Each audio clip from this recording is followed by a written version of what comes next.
In this video, we're going to show you how to set up your new Garmin Instinct 2X series watch.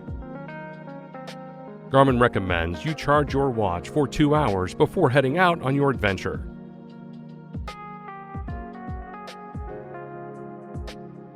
First, press and hold the control button on the top left to power on your watch. Then use the up and down buttons on the left side of the watch to scroll through the language options. Press the GPS button on the upper right to select your language. Next, we'll pair your compatible smartphone with your watch. Select the check mark to begin. Using your smartphone's camera, scan the QR code and tap the link.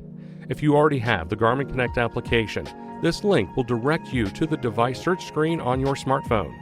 For new customers, this link will direct you to install the Garmin Connect application.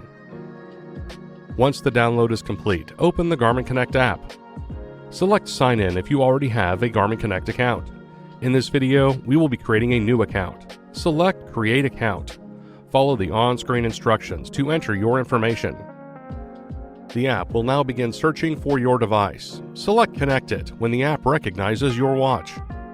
Your watch will now display a 6-digit code that you will need to confirm on the Garmin Connect app. Select Pair. Then follow the on-screen prompts to set up your user preferences. To complete the app setup, select Finish. The app will offer to guide you through enabling key features and services. You can choose to proceed with the app or dismiss. Now that your watch and phone are paired, your watch will display the watch face with the date and time. And that's it, your Garmin Instinct 2X series watch is now set up. To learn more about your Instinct, please see our other videos or visit support.garmin.com.